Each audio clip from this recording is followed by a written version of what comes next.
Hoy hablaremos sobre la física de los sismos con el investigador Víctor Cruz Atienza, reconocido por la revista Nature como uno de los más destacados científicos a nivel internacional.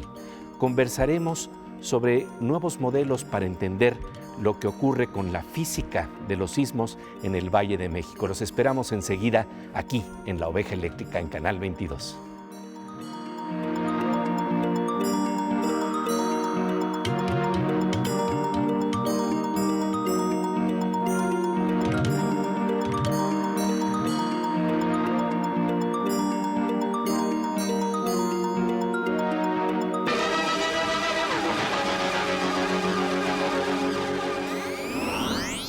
Bienvenidos a La Oveja Eléctrica, el programa de ciencia y pensamiento de Canal 22.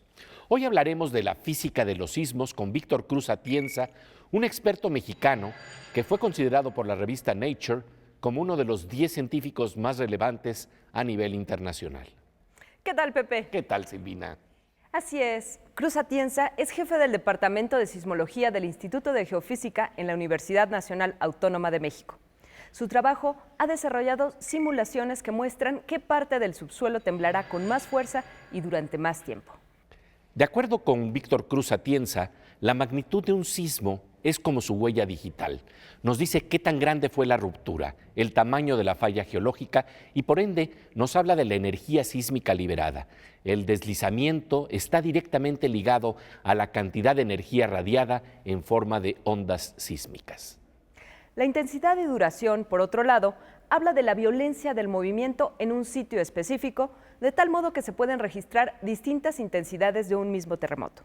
La forma de entender cómo se da este comportamiento es distinta a la que presentaban los modelos previos, especialmente en el caso de la Ciudad de México. La capital mexicana está situada en un islote en medio del lago de Texcoco, cuya cuenca fue desecada para construir calles, casas y edificios, pero los sedimentos blandos del lecho se quedaron en la zona central de la ciudad. Ahí sucedieron los mayores daños en el temblor de 1985. El consenso internacional más aceptado señalaba que el movimiento del suelo en la zona lacustre duraba tanto tiempo como el del movimiento fuera de esos sedimentos lacustres en zona firme alrededor de la cuenca.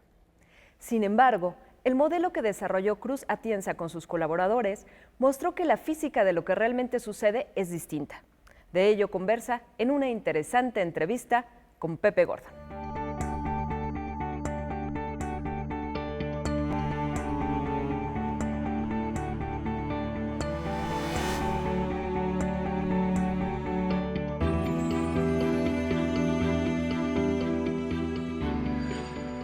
Pues Víctor, realmente te agradecemos mucho tu presencia aquí en La Oveja Eléctrica. El gusto es mío, Pepe. Muchas gracias por la invitación. Oye, para hablar precisamente sobre la física de los terremotos y lo que ha cambiado en nuestros modelos, háblanos de estos esfuerzos que realmente estás realizando con un gran equipo talentoso de colaboradores. Claro, muchas gracias. Sí, efectivamente, al lado de gente muy comprometida y capaz, estamos trabajando desde hace años para entender un poco mejor, para aportar algo más a la comprensión de lo que ocurre específicamente en la Ciudad de México cuando incide un terremoto, ¿no?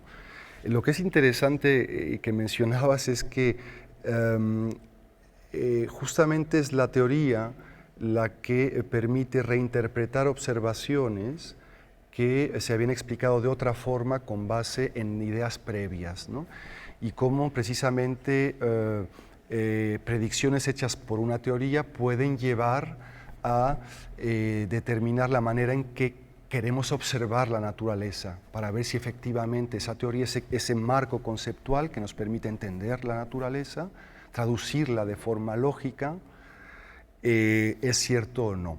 Y en ese sentido, pues un poco lo que nos ocurrió, porque en el caso de la Ciudad de México, digamos, el consenso más aceptado, podría decir yo, en la comunidad sismológica del país e internacional, era que el movimiento del suelo en la zona lacustre sobre la cual está edificada gran parte de la ciudad era tan prolongado, o sea, duraba tanto tiempo como el movimiento fuera de esos sedimentos lacustres en zona firme alrededor de la cuenca, por ejemplo en Ciudad Universitaria, donde tenemos una estación de referencia. Y es cierto, si uno pone 2 sismómetros en esas 2 zonas y uno registra un sismo lejano, por ejemplo de la costa, la duración del movimiento en ambos lugares es comparable.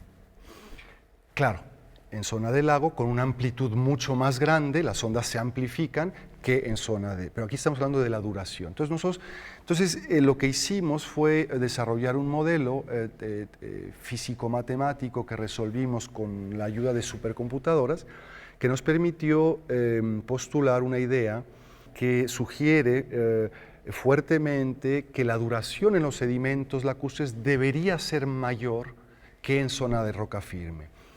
Esto contraviene una idea, hay lo que yo llamo la paradoja sismológica del Valle de México, es decir, los sedimentos lacustres de los que he hablado son altamente disipativos, son arcillas compresibles saturadas en agua, dentro de las cuales la energía sísmica muere muy rápidamente, se disipa rápidamente. Entonces, claro, ¿cómo es posible que disipándose tan rápido esa energía dure tanto el movimiento? Entonces, este modelo lo que propone, que tiene un sustento observacional también, es que en realidad son ondas que viajan a mayor profundidad dentro de la cuenca en sedimentos más duros, menos disipativos, que se recrean en esa parte profunda de la cuenca, emitiendo la energía hacia arriba, mientras que la que se propaga cerca de la superficie muere rápidamente. Bueno, entonces a lo que iba con todo esto era, y acabo, es que ese modelo, esa idea,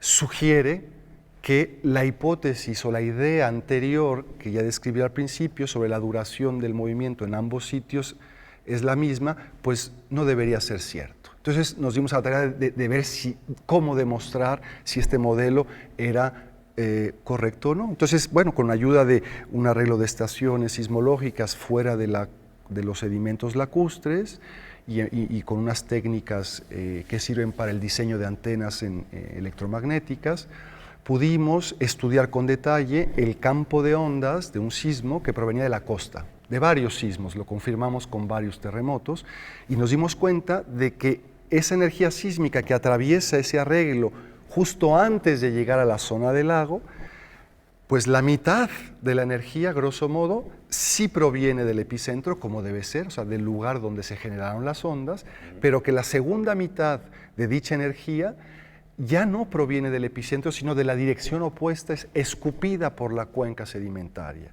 Entonces, claro, si uno no está consciente de eso, que vimos hace muy poco, uno podría pensar que todo el movimiento fuera de la cuenca son ondas que son suministradas durante mucho tiempo a la cuenca. Y no, lo que parece estar ocurriendo es que hay un fenómeno local, algo pasa en los sedimentos lacustres que permite que, a pesar de ser tan disipativos los sedimentos de la cuenca, la energía sísmica pueda recrearse por mucho más tiempo que en la zona firme. ¿Qué es lo que pasa en los sedimentos lacustres? ¿Por qué la energía sísmica puede durar ahí más tiempo que en zona firme? La explicación es muy interesante. De ello conversaremos después del corte. Mientras tanto, vamos a la sección de nuestra compañera Aura López, a un movimiento menos perturbador y más sutil, el movimiento del asombro que nos traen los avances tecnológicos.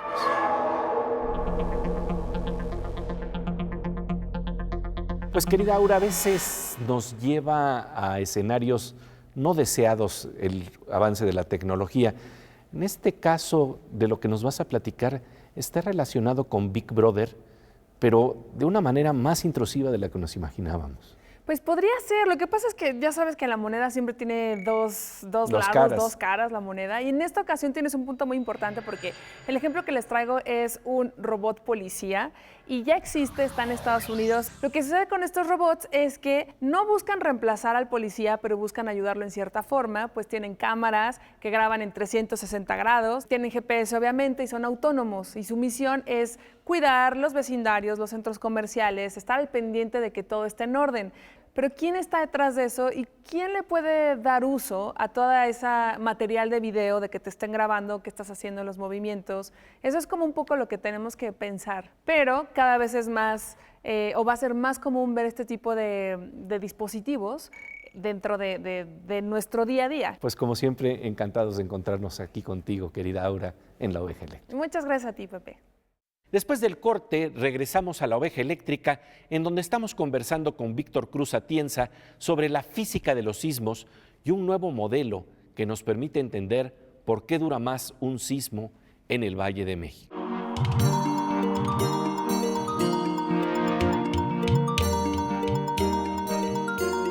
Como de rayo, estamos de regreso en la Oveja Eléctrica, en donde estamos conversando sobre la física de los sismos y lo que sucede particularmente en el Valle de México. En los sedimentos lacustres, la energía sísmica debería morir rápidamente, disiparse de manera comparable con lo que sucede en tierra firme. ¿Por qué dura tanto el movimiento en la Ciudad de México? Víctor Cruz Atienza, jefe del Departamento de Sismología del Instituto de Geofísica en la UNAM, conversa con Pepe Gordon sobre la física que se da en este fenómeno.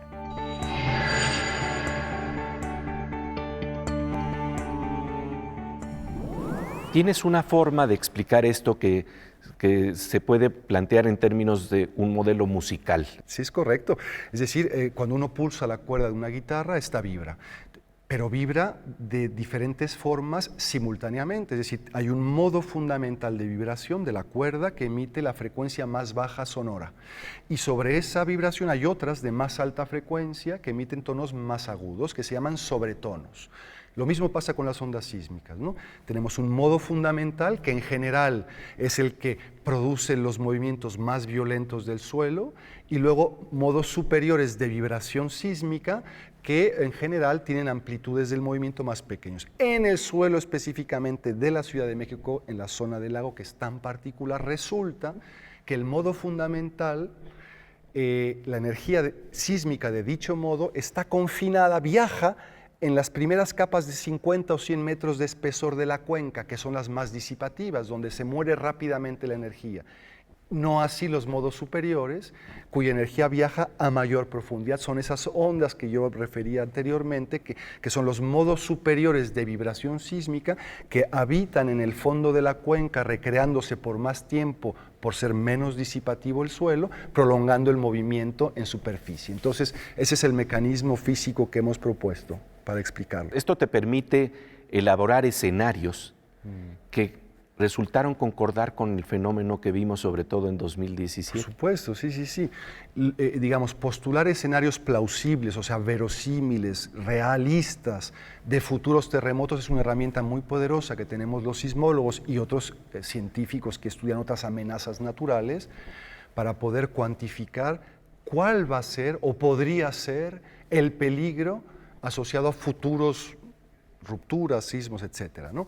Entonces, claro, para que estos escenarios sean lo más realistas posibles y nos permitan generar información útil para la prevención de desastres, necesitamos información, datos, observaciones sobre, por ejemplo, cómo se deforma la corteza continental, la corteza terrestre, producto de la interacción de las placas tectónicas, porque esa deformación es justamente una manifestación de la energía acumulada que eventualmente se libera en un terremoto. Entonces, en la medida en que podamos cuantificar dicha energía, que es lo que estamos haciendo con un gran proyecto de colaboración con Japón, en la brecha sísmica de Guerrero. En la brecha sísmica de Guerrero es justamente cuantificar el potencial sísmico, es decir, qué tan grande podría ser una ruptura en ese lugar, que es de particular importancia por su cercanía a la Ciudad de México, valga la precisión, es el segmento de la costa del Pacífico mexicano más cercano a la Ciudad de México, de tal forma que a partir de dicha estimación del potencial sísmico,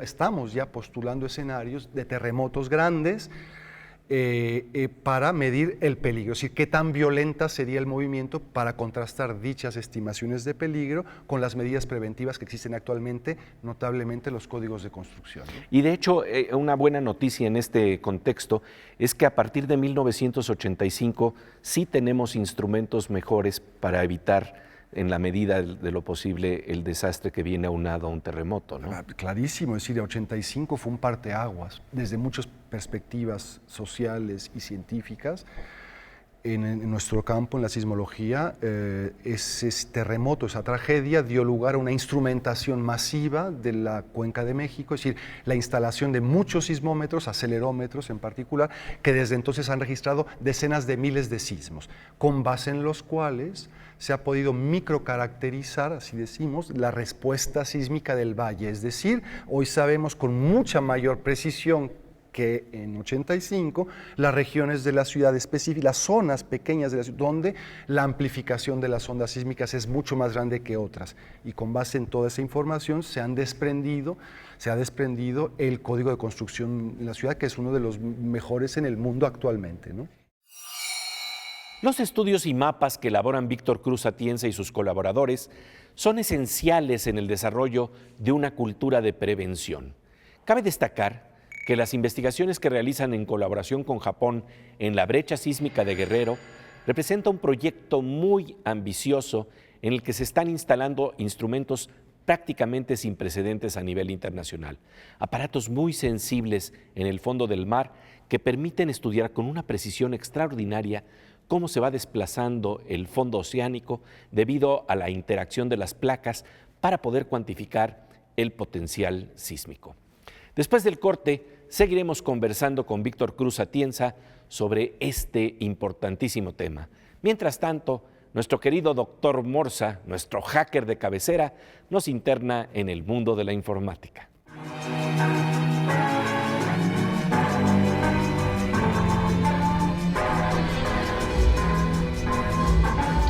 Pues querido doctor Morsa, qué gusto encontrarnos. Gracias, Pepe. Oye, estamos hablando hoy de la ciencia de los sismos, la física que está involucrada en los sismos, y el problema es que estamos ante la ciencia de la complejidad. Bueno, el problema es muy complejo, no se tiene conocimiento de todas las variables, se ha tratado de predecir muchas veces y es un problema que tiene que ver con sistemas que no son lineales. Y cuando el sistema no es lineal, no es tan fácil de estudiar. Los sistemas lineales son maravillosos porque son muy sencillos, pero ya cuando no hay linealidad es un problema, ¿no? En el caso de los sismos, se han hecho muchos modelos y los chinos tenían un modelo interesante de predicción y tenía que ver con un montón de factores de la física, ¿no? Por ejemplo, había ciertos gases que se aparecían en lugares donde aparentemente iba a haber un sismo, horas antes o días antes. Y los chinos en algún momento encontraron que podían predecir un sismo. Y entonces desalojaron a 100,000 personas de una comunidad y tembló. Y entonces los chinos estaban felices, decían, ya lo hicimos, ya sabemos cómo hay que hacerle, ¿no? Y a los 15 días tembló en otro lado en China, sin previo aviso, sin ningún aviso de nada. Yo creo que lo más interesante en todo caso es, está bien, no podemos predecirlos, pero nos pueden avisar, ¿no? Y tener la cultura preventiva necesaria. Que siempre hace falta, ¿eh? Pues como siempre, querido Morsa, un gusto encontrarnos aquí en La Oveja Eléctrica. Gracias, Pepe. Volvemos enseguida a La Oveja Eléctrica, en donde estamos conversando con el doctor Víctor Cruz Atienza sobre la física de los sismos, los problemas para modelar lo que sucede y los avances en este conocimiento que nos permiten construir una cultura de prevención.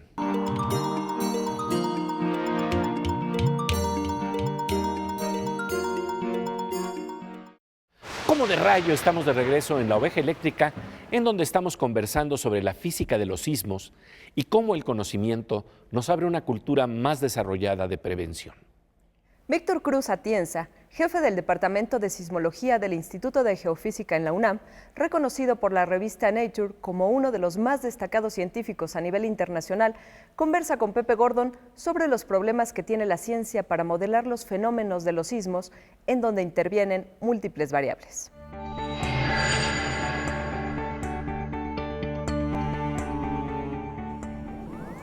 Y todo este estudio te abre también a la fragilidad profunda que tenemos ante la naturaleza, ¿no? De cómo en un momento dado algo se puede desencadenar con factores y variables que son mínimas y que sin embargo pueden tener repercusiones amplias. Háblanos de eso que me parece que es esencial en tu trabajo. Sí, comentábamos hace un momento que hablábamos del efecto mariposa y son fenómenos regidos por leyes que decimos nosotros altamente no lineales, donde pequeñas perturbaciones pueden llevar a un escenario un desenlace muy diferente al que hubiera ocurrido sin esa perturbación. En los terremotos pasa algo parecido. La física de los sismos es altamente no lineal, de tal forma que es compleja. Ahora, la sismología es la pieza angular a partir de la cual nace cualquier estrategia de prevención. ¿Cuál es el objetivo entonces? Pues reducir al máximo el riesgo al que estamos expuestos debido a ese fenómeno natural que son los sismos. Porque resulta que el riesgo depende de dos cosas fundamentales. Una que es la amenaza sísmica, el fenómeno per se, los terremotos, que en este caso seguirán ocurriendo siempre, y por otro lado, la vulnerabilidad que tengamos ante dicho fenómeno. O sea, qué tan probable es que nos cause un daño, un efecto negativo, dicha amenaza. Ahí es donde las sociedades tienen toda la injerencia para reducir el riesgo.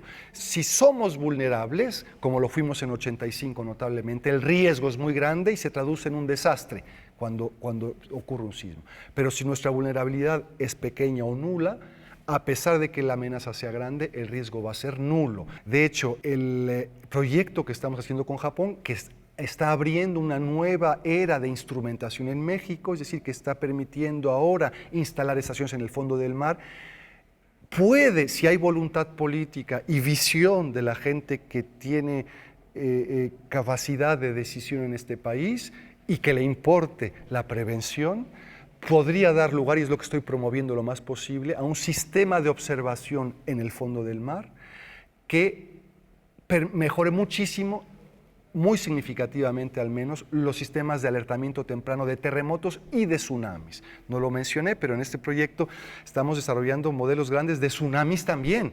¿Y para qué? Para medir las zonas que se inundarían en toda la costa del Pacífico con modelos complejos físicos, para determinar las zonas de peligro y proporcionar al atlas de riesgo del Centro Nacional de Prevención de Desastres y a todas las instancias de gobierno con las que estamos en comunicación para ayudar a la población.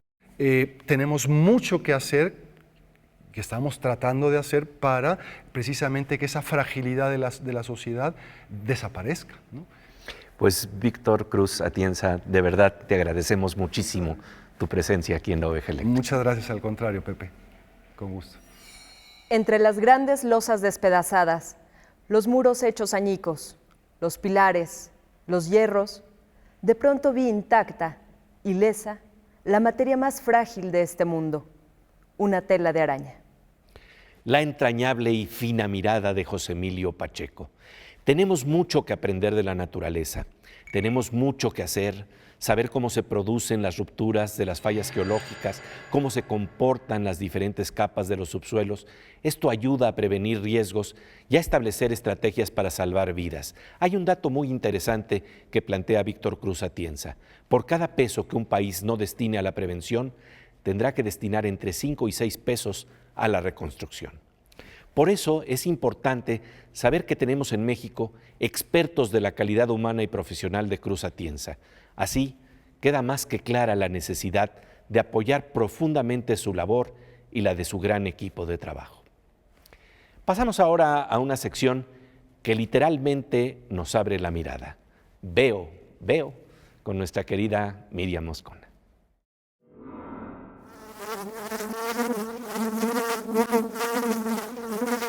Pues querida Miriam, yo sé que a ti te gustan los disfraces, pero a la naturaleza también le gustan los disfraces. Sí, me encantan los disfraces y los carnavales.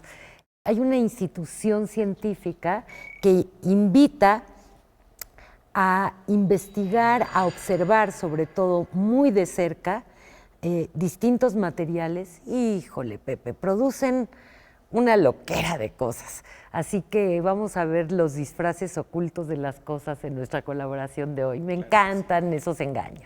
Eso es.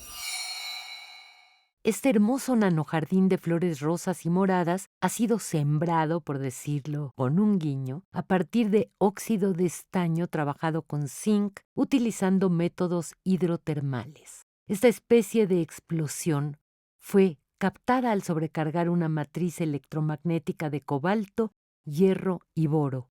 Estas sandías de distintos tamaños no son sino microesferas de polimetilmetacrilato con cristales de óxido de hierro. Estas coloridas bolas de estambre son las partículas erizo con nanoestrías y han sido escupidas, por llamarlo de algún modo, haciendo crecer nanocables de óxido de zinc en microesferas de polímeros. Esto que vemos aquí parecen pelotitas de colores alrededor de un rallador de cocina, pero no, son microperlas al pie de un cajón de 500 micrones. Literalmente microperlas de nuestra querida compañera Miriam Moscona. Y ahora nos vamos a la sección Cantos Cuánticos con Fernando Rivera Calderón.